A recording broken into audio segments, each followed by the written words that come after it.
Ok, comment investir en bourse avec 1000 euros? Dans cette vidéo, je vais t'expliquer comment tu peux démarrer l'investissement en bourse avec 1000 euros. Il faut savoir que si tu commences à investir en bourse, c'est déjà mieux d'investir des petites sommes pour commencer. Et ensuite, même avec ces petites sommes, tu vas quand même pouvoir générer de l'argent régulièrement et augmenter de toute façon cette somme-là. Donc 1000 euros, c'est largement suffisant pour commencer à investir en bourse. Je vais t'expliquer comment tu peux faire via une méthode en plusieurs étapes. Donc moi, quand j'ai commencé à investir en bourse, je me suis lancé particulièrement dans le trading. Donc le trading, c'est l'investissement en bourse, mais c'est là où on va être actif. On va prendre des positions qui vont durer quelques secondes, quelques minutes, quelques jours. Donc voilà, c'est plus du day trading, des choses comme ça. Alors qu'on peut aussi investir sur du long terme, où là, cette fois-ci, ça va nous prendre, allez, 10 minutes par mois, parfois 10 minutes par an. Il y a des investissements qui prennent vraiment pas beaucoup de temps. Donc c'est vraiment deux approches qui sont complètement différentes, mais qui sont aussi intéressantes. Ça ne veut pas dire qu'on doit faire ou l'un ou l'autre, on peut faire les deux. Moi, je fais du trading actif et j'ai aussi des investissements à long terme. Donc la première chose, c'est déjà de savoir exactement qu'est-ce qu'on veut. Est-ce qu'on veut construire un patrimoine? Est-ce qu'on veut générer des revenus en plus? Si on veut générer des revenus en plus réguliers chaque mois, le trading, ce sera plus adapté. Si on veut construire son capital sur plusieurs années, construire un vrai patrimoine, l'investissement long terme sera peut-être plus adapté. Parce qu'il ne faut pas oublier que faire du trading actif, ça va quasiment être un métier, ou en tout cas, ça va prendre quand même un petit peu de temps chaque jour. Il va falloir au moins y passer 30 minutes, 1 heure par jour, alors que sur de l'investissement long terme, on pose son argent et on attend. Donc ça va construire un patrimoine sur plusieurs années, mais ça ne va pas forcément générer des revenus chaque mois, alors que du trading actif va prendre un petit peu plus de temps, mais ça va générer des revenus chaque mois. Donc c'est ça l'avantage. Et ensuite, ces revenus, on peut les investir sur du long terme. Moi, c'est ce que je fais. Donc pour le coup, pour commencer à investir, il faut déjà se demander, ok, qu'est-ce qu'on veut? Est-ce qu'on veut des revenus réguliers? Si on veut des revenus réguliers, combien on en veut? Est-ce que c'est 1000 euros? Est-ce que c'est 5000 euros? Est-ce que c'est 10 000 euros par mois? Tout est possible. Simplement, il faut se fixer un objectif. Ensuite, quel est l'objectif? Ça peut être construire un patrimoine à long terme, construire un patrimoine peut-être sur 5 ans, sur 10 ans. Il faut se fixer un objectif qui soit clair. On prend une feuille, on prend un papier. Moi, c'est ce que je fais généralement avec les gens qui me disent « Ok, je vais investir, je ne sais pas comment faire, je ne sais pas quel est mon objectif. » Ok, tu prends une feuille, tu prends un papier. T'écris ton objectif, qu'est-ce que tu souhaites? Est-ce que tu souhaites des revenus réguliers? Est-ce que tu souhaites construire un patrimoine? Si oui, combien? Quelle est la durée? Dans combien de temps? Et à combien de revenus? Exactement, on écrit l'objectif. Ensuite, on va définir le capital pour commencer. Ok, le capital pour commencer, c'est combien? Ici, dans ce cas de figure, c'est 1000 euros. Donc on commence avec 1000 euros. Avec ces 1000 euros, qu'est-ce qu'on va faire? Ça va dépendre de notre objectif. Si on se lance dans du trading, avec ces 1000 euros, le mieux, ça va être déjà de passer donc en démo, ensuite de passer sur des comptes peut-être plus petits même que 1000 euros, peut-être 200, 300, 500 euros, d'essayer d'être rentable, d'y passer quelques semaines pour atteindre la rentabilité, faire des trades qui vont être à court terme, hein, du day trading, du scalping, là je parle. On va passer des trades pour essayer d'être rentable, atteindre un niveau de profitabilité, et dès qu'on est rentable, on envoie le capital. Si c'est 1000 euros, on envoie 1000 euros, et on fait grossir via des techniques. Il y a des techniques avancées, assez agressives, qui permettent de faire grossir un capital rapidement, et là ensuite, ça va pouvoir être intéressant, et on va pouvoir construire quelque chose. Et pour le coup, si on veut juste investir 1000 euros en bourse à long terme, dans ce cas, ce que je conseille, c'est d'investir plutôt sur ce qu'on appelle des ETF, donc des trackers, ou alors des actions. Par exemple, ce qui est pas mal pour l'investissement long terme, ça va être d'investir sur du SP500. Le SP500, c'est le S&P 500, c'est les 500 plus grosses entreprises américaines. C'est un des meilleurs investissements passifs. C'est complètement passif, il n'y a rien à faire. Ça prend, allez quoi, 3 minutes par an. Ça prend 3 minutes par an, on achète du S&P 500 et on attend. Il est prouvé que sur 10 ans, généralement, on sort toujours en positif. Donc c'est un investissement qui est positif, qui fait en moyenne 7% par an. Donc c'est très bien pour du 100% passif. Maintenant, comparé à ce qu'on peut avoir en trading, c'est forcément très peu. Donc la question, c'est est-ce que ça convient ou pas? Sur l'investissement 100% passif à long terme, on part sur du S&P 500, des actions, on peut partir également sur du pétrole, des matières premières qui peuvent être intéressantes, pétrole, or, même si c'est pas forcément ce que je recommande au début. Sur du long terme, S&P 500 et actions américaines, actions européennes, généralement ça fonctionne très bien. Il y a juste à attendre 5 ou 10 ans et généralement on est rentable. Maintenant, si on veut investir et si on a 1000 euros, honnêtement, ça va être mieux de se lancer dans le trading, d'aller chercher du scalping, du day trading. Là, on va gagner beaucoup plus. On va pouvoir aller chercher des gros pourcentages, des grosses performances et on va pouvoir aller chercher des revenus chaque mois. Et le problème, c'est qu'avec 1000 euros, on ne peut pas forcément se permettre d'avoir peu de performances puisque si on veut vraiment générer des revenus, avec 1000 euros, il va falloir faire du trading, générer des grosses performances. Par exemple, si on investit sur du S&P 500, on va faire, allez, 7%, si on arrondit à 10% par an, ça va faire qu'on investit 1000 euros, on va générer 100 euros dans l'année.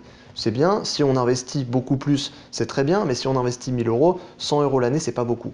Par contre, si avec 1000 euros, on va faire du trading, les 10%, on peut les faire chaque mois. Et là, c'est beaucoup plus intéressant parce que si on fait 10% chaque mois, ça veut dire qu'à la fin de l'année, on a plus que doublé le capital qu'on avait mis au début. Et là, c'est nettement plus intéressant. Alors, ça nous a demandé un peu de temps, ça nous a demandé un peu de compétences, mais par contre, on va gagner beaucoup plus. Et surtout, on peut générer plus que 10% par mois largement, et surtout, on va pouvoir injecter plus d'argent pour pouvoir en faire encore plus. Et donc, ça va dépendre surtout de la stratégie qu'on utilise. Les stratégies de trading, j'en ai expliqué, je pense, des centaines sur cette chaîne YouTube et dans les formations que j'ai faites, j'en explique plein. Donc, il y a plein de stratégies de trading qui fonctionnent très bien, qui permettent d'être rentables et de générer des vrais revenus chaque mois. Et ensuite, à terme, l'idée, c'est de trader pour générer des revenus. Ces revenus, on les réinjecte sur de l'investissement long terme. Et à terme, l'idée, c'est d'avoir des revenus qui vont être 100% passifs. Moi, c'est ce que je fais. La clé, je pense, c'est ça. Et c'est-à-dire qu'aujourd'hui, beaucoup de personnes sont salariées. Le modèle pour quitter ce salariat, ça va être de prendre les revenus de ce salariat, de les réinvestir dans du trading.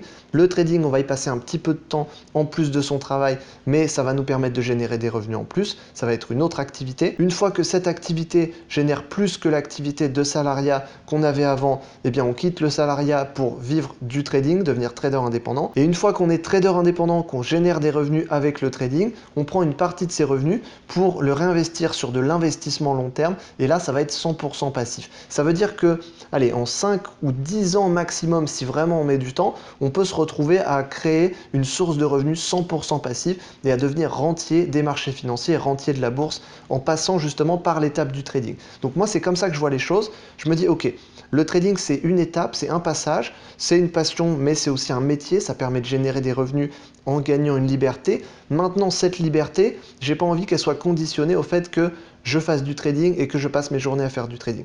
Je passe mes journées à faire du trading pour gagner une liberté et les revenus que je gagne grâce à ça, je les réinvestis en long terme et comme ça, je vais générer des revenus sans avoir rien à faire. Et ça veut dire que dans 5 ans, je générerai suffisamment de revenus pour vivre sans avoir rien à faire. Et ça, c'est magique. Et ça, finalement, il y a très peu de domaines dans lesquels on peut l'atteindre. On peut l'atteindre via un business qui est 100% passif. Il y a des personnes qui ont des business, qui ont créé des choses qui sont 100% passives. Il y a du business des marchés financiers. Les marchés financiers sont 100% passifs selon les stratégies qu'on utilise. Et l'immobilier, ça peut être également 100% passif. C'est pour ça qu'il y a des rentiers immobiliers. Et l'idée, c'est d'atteindre ce stade de rentier, mais pour ça, il faut passer par une étape et l'étape doit être, je pense, assez forte, assez agressive. Cette étape-là, on ne peut pas se permettre au début, je pense, d'investir 1000 euros et d'attendre des tout petits rendements. Je veux dire, si on est ambitieux, si on veut vraiment faire quelque chose d'intéressant, atteindre une liberté, atteindre une indépendance et quitter ce modèle de salariat, de métro, boulot, dodo, de choses classiques qu'on voit partout, et je pense qu'à un moment donné, il faut juste chercher les bonnes stratégies, les bonnes méthodes qui vont nous permettre d'atteindre justement ce stade-là. Donc du coup, pour répondre à la question comment investir 1000 euros en bourse, ce que je ferais, c'est que j'investirais sur du S&P 500, sur des actions européennes, les plus grosses actions. Par exemple, en France, il y a des actions du luxe qui sont très bien, des actions pétrolières en France, en Europe généralement, aux États-Unis également. Le S&P 500, on a le Dow Jones qui est intéressant aussi. Et moi, j'aime bien particulièrement les indices asiatiques. On peut trouver les marchés japonais qui sont intéressants, le marché chinois qui est intéressant aussi. Et puis également, ça peut être intéressant de mettre des matières premières puisque depuis le Covid, on a eu pas mal d'inflation qui est arrivée et donc ça peut faire monter les matières premières sur les années 2022, 2023 et possiblement 2024. Donc on peut avoir des bons rendements sur les matières premières comme le pétrole, comme l'or, comme l'argent. Donc si je devais investir 1000 euros en bourse tout de suite, je pense que j'investirais sur du S&P 500, sur des actions françaises, européennes, surtout dans le luxe, sur du pétrole, sur de l'or et de l'argent et d'autres matières premières comme du cuivre par exemple. Mais je pense que la grosse partie de l'investissement, ce serait des actions américaines avec du S&P 500 simplement. Donc ça, c'est ce que je ferais si je devais investir 1000 euros en bourse à long terme, mais je t'invite pas à te contenter de ces rendements-là. Je pense que tu peux aller chercher beaucoup plus, je pense qu'on peut aller chercher beaucoup plus, j'ai déjà fait via du trading, via de l'investissement, et si je devais investir 1000 euros de manière générale, je l'investirais sur des stratégies de trading. Des stratégies de trading en scalping, en day trading,